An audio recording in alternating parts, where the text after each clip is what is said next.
Hello, আসসালামু আলাইকুম ওরহমাতুল্লাহি ওবারাকাতু। আমি ডক্টর মোহাম্মদ ইউনুস বলতেছিলাম। আপনি কে বলছেন? দয়া করে পরিচয় দিয়ে কথা বলুন। হ্যালো। ওয়ালাইকুম আসসালাম ওরহমাতুল্লাহি ওবারাকাতু। স্যার, আমি হাসিনা বলতেছি স্যার। আমাকে কি পার্মানেন্ট ভাবে বের করে দিলেন দেশ থেকে?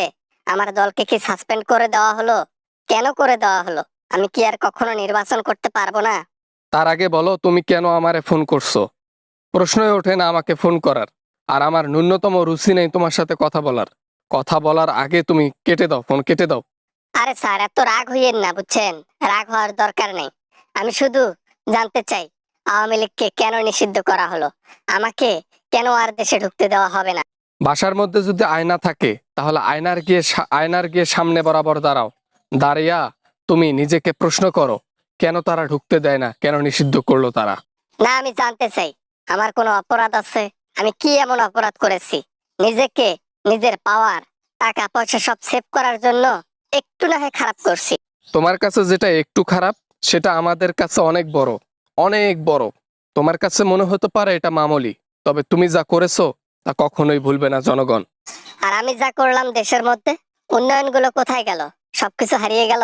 এই অবদানগুলোর কথা কেউ ভাবে না। শুধু অপরাধ করেছি, গণহত্যা করেছি, এটাই ভাবে। কোথায় মানুষের জীবন আর কোথায় উন্নয়ন?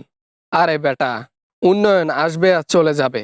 উন্নয়ন চিরস্থায়ী নয়, মানুষও চিরস্থায়ী নয়, কিন্তু তুমি যা করেছো তা কিন্তু ঠিক করো নাই।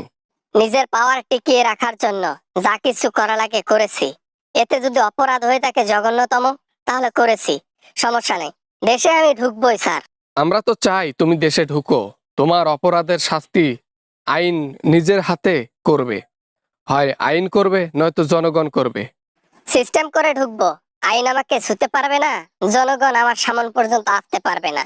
এমন সিস্টেমে ঢুকবো, টুপ করে ঢুকে ক্ষমতাটা টুপ করে নিয়ে নেব। গায়ের মধ্যে চিমটি দাও, চিমটি দিয়ে দেখো, তুমি মনে হয় স্বপ্ন দেখছো জেগে জেগে। এ স্বপ্ন তোমার কোনোদিনও পূরণ হবার নয়, কখনোই না। জনগণ কখনোই এটা অ্যাকসেপ্ট করবে না। তোমরাও আটকাতে পারবা না, জনগণও আটকাতে পারবা না। কেউ পারবে না। আমি হাসিনা, একাই হচ্ছে 100। আমার মতো হাসিনার সমান হতে গেলে পুরো দুনিয়া লাগবে।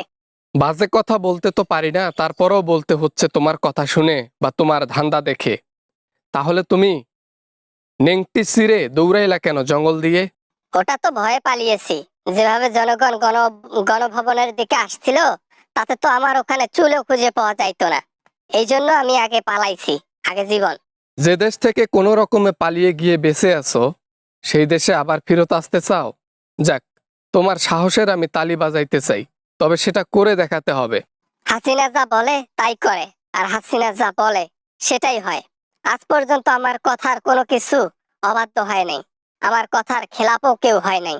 তুমি তো এরকম করে বলেছিলা 2040 সাল পর্যন্ত, 50 সাল পর্যন্ত থাকবা ক্ষমতায়। কই, যেটা বলছো, যে সময় বলছো তার 1 বছরের মাথায় তুমি হারিয়ে গেলা। এবার না মানে আর কি। স্যার স্যার স্যার, আমাকে মাফ করে দেন স্যার। আমি যা কিছু এতক্ষণ বলেছি রক্তের গরমে বলেছি স্যার। আমাকে দয়া করে প্লিজ আমার দলকে ফিরিয়ে দাও স্যার। অফিসিয়ালি রাজনীতি থেকে আওয়ামী লীগকে নিষিদ্ধ করা হয়েছে। এটা কখনো ইনাবল হবে না, সাসপেন্ডই থাকবে, ঠিক আছে? তাই বিরক্ত করিও না ফোন করে করে। Sir sir sir sir, hello hello hello hello sir, রেখে দিয়েছেন স্যার। স্যার স্যার, আপনার পায়ে পড়ি স্যার। স্যার, আমার ভুল হয়েছে স্যার, আমারে কোনো রকমে দেন স্যার, এগুলো ফিরিয়ে দেন স্যার। সাসপেন্ডটা ইনাবল করেন স্যার। হাসিনা, না হবে না, হবে না, হবে না।